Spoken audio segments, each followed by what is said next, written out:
Adapun ini yaitu bagian pembahasan yang kedua, poin yang kedua. At-tawassulu bihi bidzalika an-naw'i ba'da khalqihi fi muddati hayatihi fayadullu bidzalika ma Tirmidzi wa Ibnu Majah wal Bukhari wal Hakim wa Ahmad an Uthman bin Hanif anna rajulan dharirul basari atan Nabiy sallallahu alaihi wasallam. At-tawassulu yaitu tawassul, bertawassul bihi dengan Nabi Muhammad sallallahu alaihi wasallam bidzalika nawi, dengan inilah macam, inilah bagian ba'da khalqihi, di dalam setelah penciptaan atau kelahiran Nabi Muhammad sallallahu alaihi wasallam fi muddati hayatihi, di masa kehidupan Nabi Muhammad sallallahu alaihi wasallam. Fayadullu, maka menunjukkan bidzalika, pada itulah tawassul yang kedua ini, ma rawahu Tirmidzi, apa hadis yang diriwayatkan oleh Imam Tirmidzi, wa Ibnu Majah dan Imam Ibnu Majah, wal Bukhari dan Imam Al-Bukhari, wal Hakim dan Imam Hakim, wa Ahmad dan Imam Ahmad. An Uthman bin Hanif, diriwayatkan dari Sayyidina Uthman bin Hanif, anna rajulan, pada sesungguhnya seseorang lelaki, dharirul basari, yang buta penglihatannya atau yang tidak bisa melihat, atau mendatangi siapa rajul an-nabiyya, pada Nabi sallallahu alaihi wasallam. Faqala, maka berkata siapa rajul, ud'u, berdoalah siapa engkau, Allah, pada Allah, an yu'afiyani, agar supaya memberikan kesembuhan siapa Allah kepadaku. Qala, bersabda siapa Rasul sallallahu alaihi wasallam, in syi'ta da'awta wa in syi'ta sabarta fa huwa khairul lak. In syi'ta, jika menghendaki siapa kamu, da'awta, maka berdoalah siapa kamu, wa in syi'ta, dan jika menghendaki siapa kamu, sabarta, maka bersabarlah siapa kamu, fa huwa khairul lak, maka adapun sabar tersebut, khairun, itu lebih baik laka bagimu.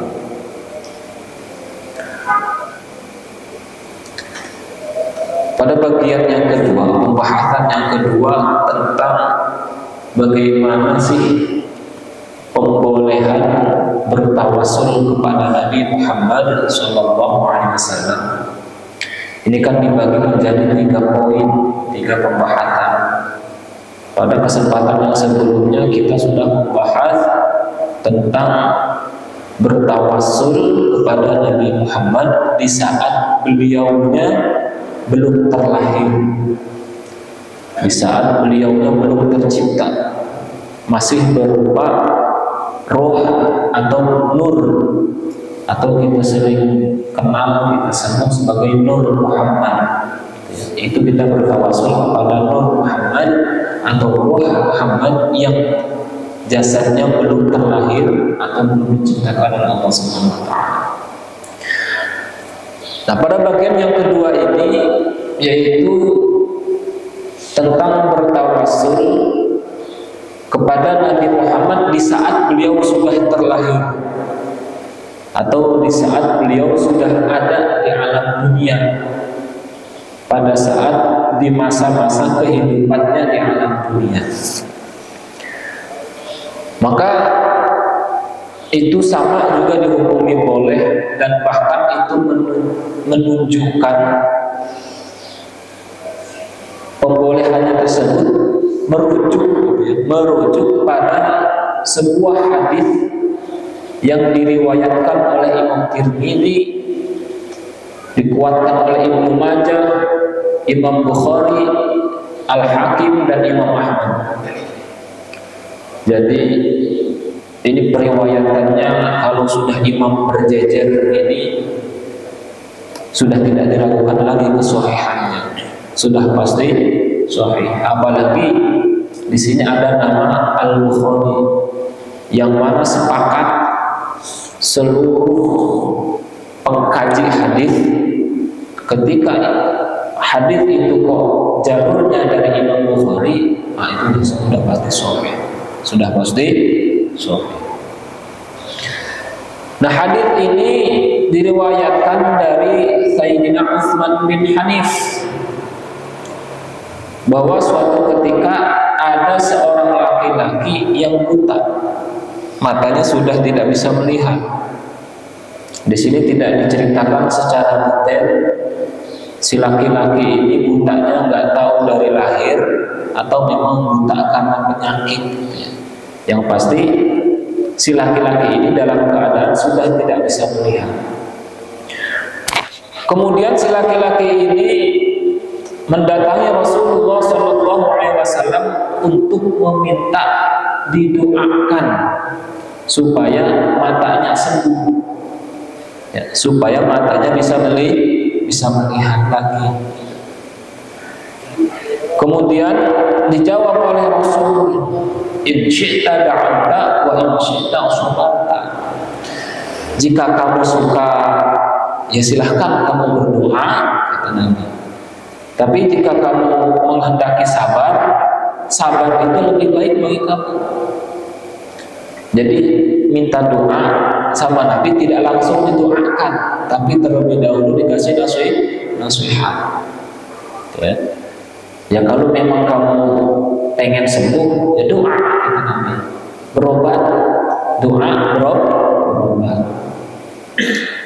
Tapi kalau kamu mau sabar, kesabaran itu justru lebih baik bagi kamu. Sebab yang namanya orang sakit kemudian bersabar ketika sakit, maka pahalanya adalah digugurkan dosa-dosanya selama itu dia sakit. Ya, diampuni dosa-dosanya selama dia sakit. Bahkan ketika dia wafat, meninggal dalam keadaan sakit yang sakitnya dia sabar, maka wafatnya terhitung sebagai mati syahid. Nah, itu soal hadisnya. Ya, terhitung sebagai mati syahid. Jadi dinasihati sama Nabi, udah mendingan sabar. Bahkan kalau sabar selain yang pertama, kan tadi kan penyakitnya nggak bisa ngelihat ya.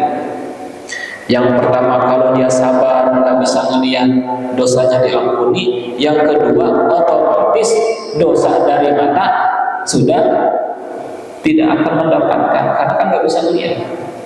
Sedangkan hampir ya mungkin 70% kita berdosa itu dari jalur mata. Ya. Hampir 70% bahkan 80% dosa yang kita perbuat itu jalurnya dari mata. Maka sungguh beruntung gitu ya. Kalau tadi ada orang yang sudah tidak bisa melihat kok sabar, ya otomatis pertama dosanya berkurang, yang kedua dosa yang sudah pernah dilakukan itu akan gugur. Maka dinasihati sama Nabi, udah sabar aja. Qala fad'uhu qala fa'amarahu an yatawadda'a fayuhsin wudu'ahu wa yad'u bihadha du'a. Qala ngejawab siapa sebut fad'uhu, doakanlah oleh engkau kepada Allah Subhanahu wa taala. Qala, maka menjawab sahabat Nabi sallallahu alaihi wasallam, fa'amara, maka memerintahkan siapa Nabi pada sarajul ayyatawaddaa, agar supaya berwudu siapa si rajul, fayuhsinu, dan membaguskan atau dimaknai dan menyempurnakan wudu'ahu pada wudu'nya si rajul. Wa yad'u dan berdoa bihadzal du'ai dengan inilah doa. Allahumma inni as'aluka wa atawajjahu ilaika binabiyyika Muhammadin nabiyyir rahmah. Inni tawajjahtu bika ila rabbi fi hajati hadhihi liyuqdani. Allahumma syafi'hu fi. Nah, ini doanya. Jadi setelah dinasihati sama Nabi, ternyata si kakek ini memilih untuk tidak sabar. Nah, ini kebanyakan kita begitu ya. Sama mungkin si kakek posisinya sama kayak kita juga. Sakit, minta syariat, kalau bahasa kita mungkin gitu ya. Minta syariat kepada kiai, kepada ustadz ya, untuk didoakan supaya sembuh, dinasehati. Udah Pak, mending sabar kali. Mungkin dalam hati kita, ya kalau sabar mas saya nggak kesini Pak, gitu ya. Kalau sabar mas saya nggak bakal kesini. Justru karena saya sudah tidak sabar, makanya saya kesini untuk minta didoakan supaya sembuh. Mungkin sama persis si laki-laki yang tadi minta itu dinasihati supaya sabar, tetap minta untuk didoakan supaya sembuh. Maka sebelum didoakan oleh Nabi, diperintahkan si laki-laki ini untuk berwudu. Ya udah, ambil wudu dulu. Kemudian wudunya yang bagus, yang sempurna. Bagaimana itu wudu yang bagus, yang sempurna? Ya, wudu tentu saja wudu yang sesuai dengan ilmu. Ya, wudu yang sesuai dengan ilmu, bukan asal-asalan wudu, bukan asal basah, bukan asal cuci muka, bukan asal cuci tangan, ngusap kepala, basuh kaki, bukan wudu yang seperti itu, tapi wudu yang sesuai dengan ilmunya. Ya tentu saja rukunnya harus terpenuhi, sunnah-sunnahnya harus dilaksanakan, airnya sudah pasti suci dan mensucikan. Nah itu wudu yang fayuhsin wudu yang disempurnakan. Kemudian setelah berwudu, Nabi mengajarkan sebuah doa kepada si laki-laki ini.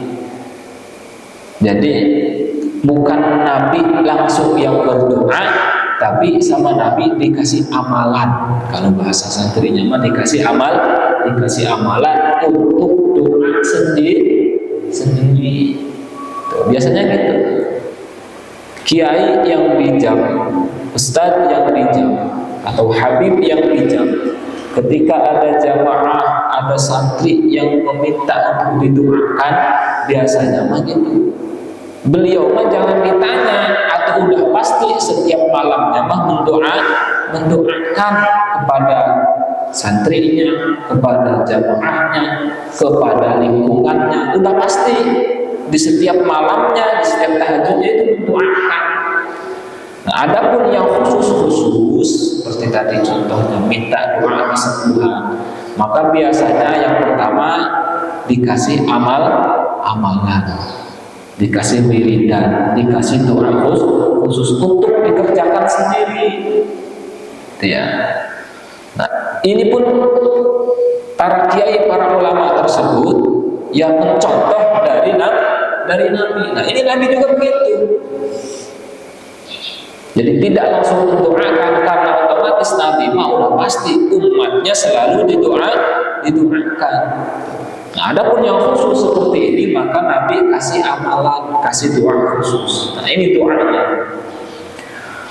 Allahumma inni as'aluka.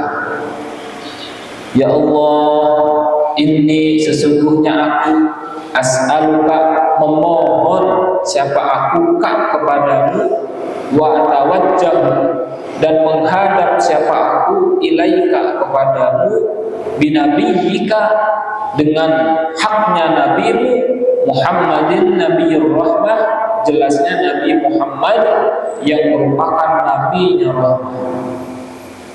Ini sesungguhnya aku tawajjahtu, menghadap siapa aku, bika denganmu, ila Rabbi, kepada Tuhanku, fi hajati, di dalam hajatku, kebutuhanku.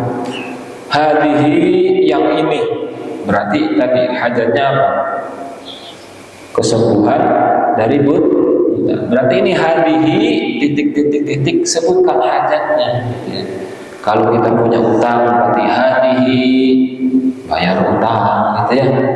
Atau kita sedang ingin keterima pekerjaan, hadihi, silahkan sebutkan hajatnya. Jadi hadihi ini diisi dengan hajat atau kebutuhan kita.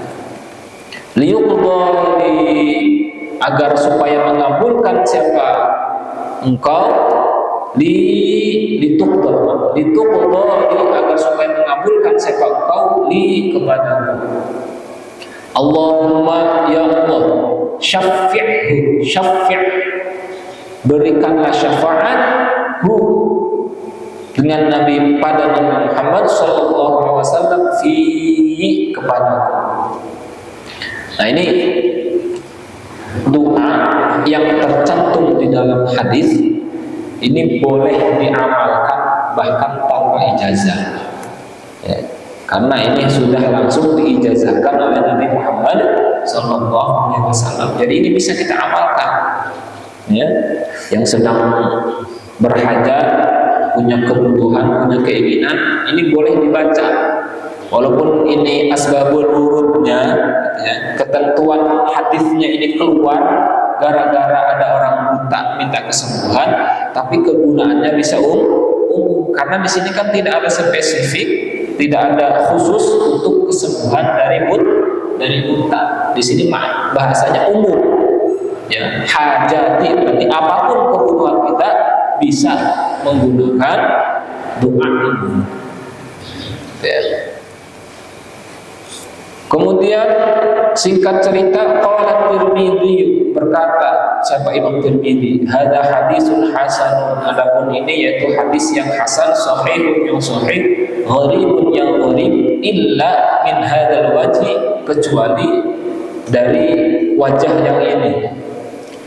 Wa sahhahahu, dan mensahihkan pada hadis Al-Baihaqi, siapa Imam Baihaqi, wazada, dan menambahi siapa Imam Baihaqi, faqama, maka berdiri siapa si rajul, wa qad absara, dan sungguh telah melihat, kembali melihat siapa rajul.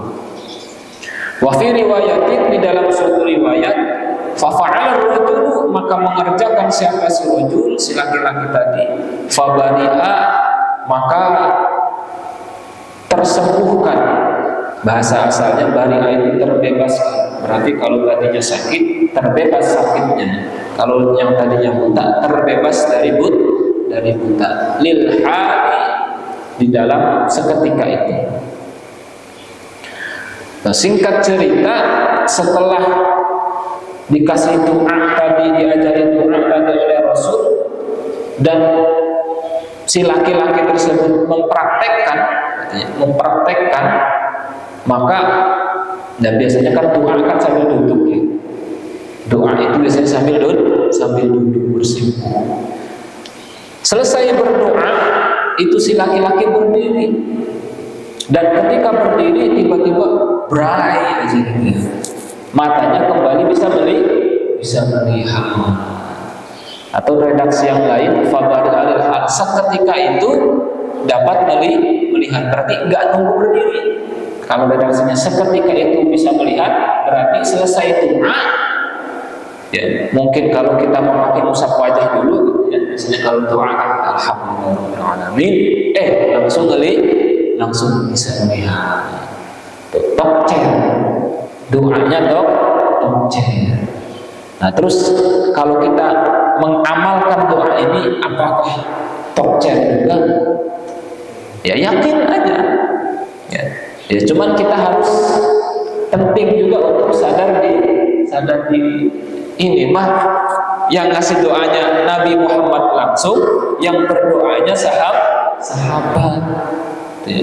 Makanya tokcer. Nah kalau kita, cuman jangan kecil hati, ya, jangan kecil hati.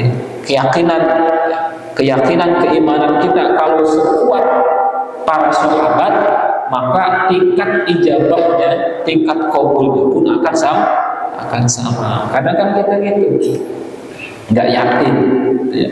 kurang iman. Apalagi kalau udah ada bahasa gini, udah ada pakai aja doain. Saya mah nggak yakin, udah kalau udah gitu, ya. Kalau udah gitu udah, Allah malah bisawab kalau udah gitu. Jangan begitu. Allah itu tidak pandang bulu ketika hambanya berdoa. Sebab itu perintah doa itu perintah dari Allah. Jadi doa itu bagian dari ibadah. Kita kan salah persepsi, salah memahami bahwasanya kalau doa itu harus diijabah. Kata siapa? Tidak. Doa itu bagian dari ibadah. Seharusnya bagian dari ibadah. Bagian ijabah bagiannya Allah. Tugas kita mau berdoa. Justru salah ketika kita tidak mau berdoa. Ketika kita sudah tidak mau berdoa dengan alasan apapun, itu menandakan kita hamba yang sombong. Harus berdoa. Bahasanya saya mah kotor, justru karena kotor doa supaya dibersihkan. Saya mau banyak dosa, justru karena banyak dosa doa supaya diampuni dosa. Saya mah enggak soleh, justru doa. Dengan doa minta untuk diberikan supaya soleh. Jangan sampai alasan-alasan yang timbul dari bisikan syaitan itu menghalangi kita untuk berdoa. Sebab doa itu bagian dari ibadah. Nah, kalau kita menganggap doa itu bagian dari permintaan, maka nantinya ketika doa kita tidak ijabah, ketika doa kita tidak dikabul, kitanya ngambek. Gak mau doa lagi. Ngapain doa? Kemarin aja belum diijabah. Dan dikiranya Allah tukang kredit. Terus kalau yang kemarin kita doa nggak diijabah, terus Allah punya kewajiban. Allah punya hutang sama kita. Ya Allah, doa yang kemarin belum dibayar-bayar, belum dikabul-kabul. Saya nggak mau doa lagi sebelum yang kemarin dikabul. Salah. Justru doa itu bagian dari ibadah. Ingat kisah Nabi Zakaria. Nabi Zakaria itu berdoanya puluhan tahun, nggak bosan-bosan, nggak ngambek. Nabi, padahal Nabi tidak dijabah sama Allah, belum dijabah sama Allah. Ketika berdoa meminta keturunan. Nabi Zakaria dalam riwayat bahkan sampai 90 tahun berdoa untuk meminta keturunan, belum dikasih sama Allah. Ketika istrinya sudah usia saja, baru dikasih. Itu pun dengan nazar. Ya, Nabi Zakaria sambil bernazar, kalau saya dikasih keturunan, maka keturunannya atau anaknya akan dihibahkan, ya, di dalam masjid, jadi pelayan masjid. Gak taunya yang terlahir malah perempuan. Siapa? Ibunda Maryam. Karena udah jatuh nazar, maka Ibunda Maryam ditaruh, dibikinin kamar di dalam masjid. Nah itu sekelas Nabi Zakaria berdoa sampai puluhan tahun baru diijabah. Karena Nabi Zakaria tahu, ya Nabi mah kan udah pasti berilmu, maka nggak bosan-bosan, nggak ngambek-ngambek, doa terus. Karena doanya Nabi Zakaria itu bentuk dari ibadah. Maka kita pun harus bercermin di situ. Ya ini mah Nabi bukan, keturunan Nabi ya bukan. kiai ya bukan, keturunan kiai ya bukan, pengennya tokcer, ya pengennya tokcer. Waduh, jangan jauh atau kalau kata orang Sunda mah jangan jauh. Maka kalau doa itu diniati sebagai ibadah, jangan diniati sebagai harus terkabul. Ya.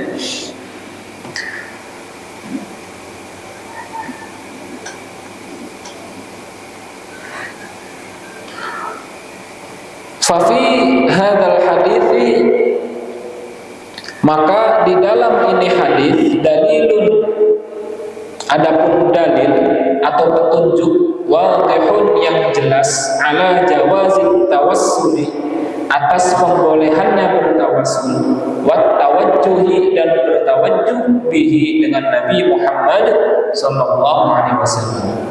Haitsu 'allama ad-darira, sekiranya atau seketika Allama mengajarkan siapa Nabi ad-darira pada laki-laki yang buta tadi, dzalika, pada itulah doa, wa amara, dan memerintahkan siapa Nabi pada ad-darir bihi, dengan itulah doa. Maka hadis tentang doa tadi, ya, doanya seorang laki-laki untuk kesembuhan matanya tadi, itu merupakan dalil yang sangat jelas, dalil yang sangat nyata tentang pembolehannya bertawassul kepada Nabi Muhammad di saat Nabi Muhammadnya masih ada atau sudah terlahir. Bahkan bukan hanya boleh, ya, bukan hanya boleh, Nabi sendiri yang langsung mengajarkan, ya, Nabi sendiri yang langsung mengajarkan dan memerintahkan. Jadi kalau tanya dalilnya mana, nah ini sudah jelas, ya, lengkap ini, bukan hanya boleh, tapi juga berupa pengajaran langsung dari Nabi dan perintah dari Nabi itu, bahasanya tadi, ya. Wa atawajjahu ilaika binabiyyika Muhammadin rahmah, inni tawajjahtu biha ila rabbi fi hajati hadhihi lituqdani. Itu kan untuk tawassul, meminta kepada Allah, ya, berdoa kepada Allah, tapi melewati Nabi Muhammad, perantara Nabi Muhammad, gitu, ya. Tidak secara langsung melalui perantara Nabi Muhammad, ngedompleng nama Nabi Muhammad. Itu tawassul.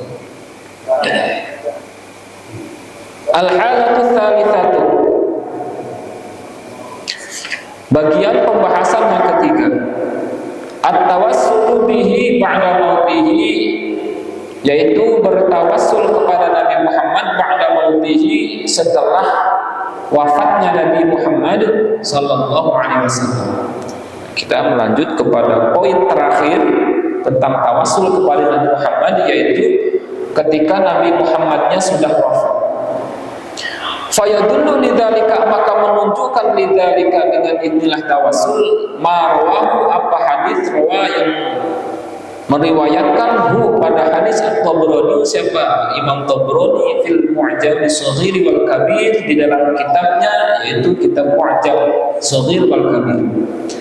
Anna rajulan, sesungguhnya seorang laki-laki, yakhtalifu, itu mundar-mandir,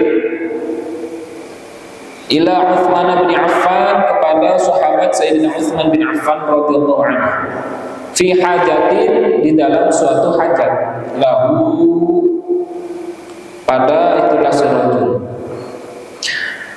Fakana, maka ada Utsman, siapa Sayyidina Utsman, la yaltafitu, itu tidak menoleh, ilaihi, kepada rajul, wala yanzuru, dan tidak melihat, siapa Sayyidina Utsman, fi hajatihi, di dalam hajatnya si rajul. Falaqiya, maka bertemu siapa si rajul Utsman bin Hanif, kepada sahabat Utsman bin Hanif. Fasyaka, maka mengadu siapa si rajul, dalika, pada itulah yakhtalif tadi, mundar mandir kepada Sayyidina Utsman, ilaihi kepada Sayyidina Utsman bin Hanif. Faqala maka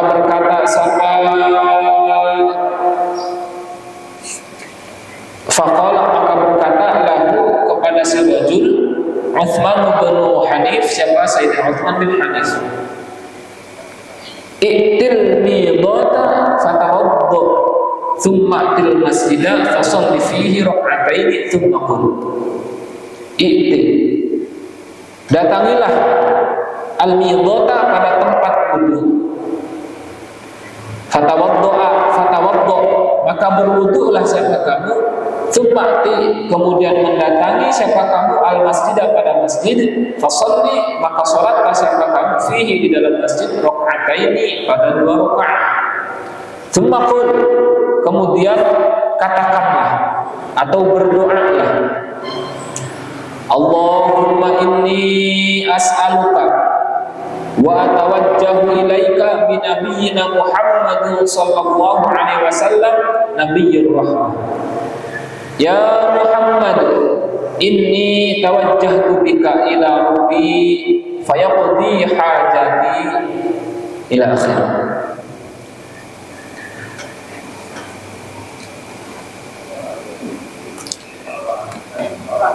Bagian yang ketiga dari bertawasul kepada Nabi Muhammad, yaitu bertawasul ketika Nabi Muhammadnya sudah wafat, sudah meninggal dunia, sudah tidak ada lagi di alam dunia.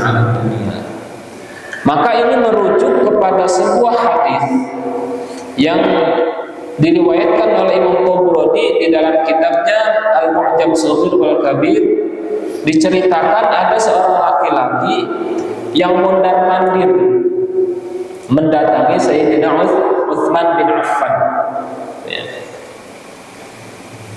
Kemudian Sayyidina Utsman tidak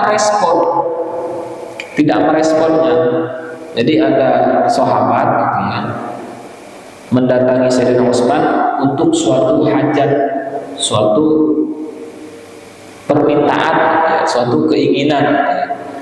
Tapi Sayyidina Utsman tidak merespon. Ya mungkin karena sedang sibuk atau lain hal, sehingga Sayyidina Utsman ini nyuekin, mencuekkan si sahabat ini, si laki-laki ini. Setelah mundar-mandir beberapa kali Sayyidina Utsman tidak merespon, bertemu dengan sahabat Sayyidina Utsman bin Hanif. Ini sahabat yang sama dengan yang meriwayatkan hadis yang sebelumnya tadi ya. Bertemulah dengan Sayyidina Utsman bin Hanif. Kemudian ngadu, si laki-laki ngadu. Kalau kata kita ya mungkin, Pak Ustaz, saya udah mundar-mandir, kulat kini, Pak Ustaz yang kagak direspon, kagak dibukain pintu, gitu ya. Aku lagi ngapa itu ya? Pagi saya ke sono, kagak ketemu. Siangan dikit, kagak ketemu. Sore enggak ketemu juga. Malam saya datang lagi juga enggak ketemu, enggak direspon. Emang kamu ngapain ke sono? Ngapain? Saya ada perlu. Apa keperluannya? Saya punya hajat, saya punya keinginan. Oh, gitu. Kemudian kata Sayyidina Utsman bin Hanif, ya udah, ambil wudu, datangi tempat wudu. Kemudian setelah kamu wudu, masuk ke masjid, datangi masjid. Kemudian sholat 2 rakaat di masjid. Setelah sholat, nanti kamu doa. Nih doanya saya ajarin. Kata si Rasul, nih doanya saya ajarin. Ini doa yang diajarkan oleh Rasul. Nih doanya, Allahumma inni, ya Allah, ini sesungguhnya aku as'aluka, memohon siapa aku kepadamu, wa tawajjahu, dan menghadap siapa aku ilaika kepadamu, binabiyina, dengan haknya nabi kita Muhammad sallallahu alaihi wasallam, Nabiyyur Rahmah, yang merupakan nabinya rahmah. Ya Muhammad, wahai Nabi Muhammad, Inni sesungguhnya aku tawajjahtu berbuat menghadap bertawajjuh siapa aku bika kepadamu ila rabbi kepada Tuhanku fayaqdi maka kabulkanlah hajati pada hajat-hajatku ilal akhir. Maksudnya ilal akhir ini sebutkan hajatnya. Nah jadi ini sama bertawassul ya, berdoa kepada Allah melalui perantara Nabi Muhammad yang mana Nabi Muhammadnya sudah wafat. Bahkan di sini menyebutkan nama langsung ya Muhammad. Jadi seolah-olah berdoanya kepada Nabi Muhammad dan padahal bukan. Ya, di sini ya Muhammad inni tawajjahtu bika ila rabbi. Ya. Kalau kita bahasakan dengan bahasa kita, wahai Muhammad, sampaikan doaku kepada Allah. Kenapa kau harus lewat Nabi Muhammad? Karena Nabi Muhammad lah kekasih Allah, biar cepat nyampainya itu doa. Ya. Kemudian singkat cerita, warawal Baihaqi dan meriwayatkan siapa Imam Baihaqi wa Ibnu Syaibah dan Imam Ibnu Syaibah. Nah, kalau Imam Syaibahnya ini salah satu imam qiraat ya, imam qiraat, imam bacaan Al-Qur'an. Kalau kita kan imamnya Asim ya, jalur periwayatnya Hafiz. Nah, yang meriwayatkan dari Imam Asim selain Hafiz itu ada namanya Imam Syaibah. Bisnadin sahihin dengan sanad yang sahih. Annan nasa sesungguhnya manusia asabahu mengenai pada manusia qahdun apa paila. Paila itu kekeringan ya, kemarau. Fi khilafati Umar radhiyallahu anhu di era khilafah Umar radhiyallahu anhu, berarti di masa khilafah Umar bin Khattab. Fajaa maka datang Bilal bin Harith, siapa sahabat Bilal bin Harith radhiyallahu anhu, ila qabrin Nabi sallallahu alaihi wasallam kepada makamnya, kepada kuburnya Nabi Muhammad sallallahu alaihi wasallam. Wa qala dan berkata atau berdoa siapa Sayyidina Bilal, istasqi li ummatika, istasqi berilah hujan li ummatika untuk umatmu, fa innahum halaku, fa innahum maka sesungguhnya umat halaku itu sedang susah payah, sedang kerusakan. Fa'ada maka mendatangi pada Bilal bin Harith Rasulullah sallallahu alaihi wasallam fil manami di dalam mimpi. Wa akhbara dan memberitakan, mengabarkan siapa Nabi pada Bilal annahu pada sesungguhnya umat manusia yusqauna itu akan diberi hujan. Nah, dalam riwayat yang lain ya diriwayatkan oleh Imam Baihaqi dan Imam Ibnu Syaibah yang sanadnya sahih, suatu ketika di zaman khulafah, di zaman presidennya Umar bin Khattab menjabat, pada waktu itu terjadi kemarau berkepanjangan. Bahasa Sundanya mah paila. Paila menyebabkan koleas, terokok atau beas. Jadi benar-benar susah. Biasanya kan gitu. Kalau musim kemarau panjang, maka krisis. Ya, krisis.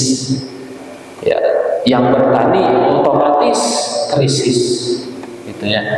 Dan yang lain juga kena imbasnya, karena hampir sebagian besar roda kehidupan ini apa ya, berpaku kepada air, berpaku kepada air. Maka ketika airnya susah, maka semua roda kehidupan ikut menjadi susah. Nah, ini pernah terjadi di zaman Sayyidina Umar bin Khattab. Ya, kemarau berkepanjangan sepanjang musim kok kemarau. Ya namanya biasanya kan musim ya minimal ada 2 lah. Enggak kemarau doang, tapi ada hujan. Nah, ini mah sepanjang tahun enggak ada hujan, kemarau terus. Akhirnya Sayyidina Bilal bin Harith ziarah ke makam Rasul, kemudian doa di hadapan Rasul. Bahasanya sih bukan doa ya, bahasanya seolah-olah menganggap Rasul masih ada gitu. Ya Rasul minta hujan apa? Ya kalau kita bahasain begitu, Rasul tolong ini umatmu dihujanin, dikasih hujan, udah payah banget ini, kasihan. Gitu, nyeletuk ya, namanya sahabat ya. Sama kayak kita mungkin ya, kalau ke makam orang tua kita beres tahlil, beres doa, biasanya suka ngobrol sama makam. Inilah yang dianggap bid'ah, inilah yang jadi dianggap musyrik. Padahal mah ya ada contohnya ini sahabat ya, ngajak ngobrol Nabi di dalam makam, minta hujan lagi. Padahal yang menurut hujan mah Allah. Tadi ini banyak instansi minta hujan sama Nabi. Nah kalau kita kan masih penting ya sama orang tua, Pak, tahun depan ini cucumu mau disunat Pak, belum kelihatan anaknya, coba Pak bantuin doa. Nah ini kalau sahabat memang jelas-jelas pakai bahasa kasih hujan umatmu udah kepayahan. Ya, secara langsung bahasanya begitu, tapi secara tidak langsung maksudnya apa? Supaya Nabi mendoakan umatnya untuk minta hujan kepada Allah. Singkat cerita, malamnya Rasul datang lewat mimpi kepada Sayyidina Bilal dan mengabarkan bahwa besok mau dikasih hujan, tetap cek.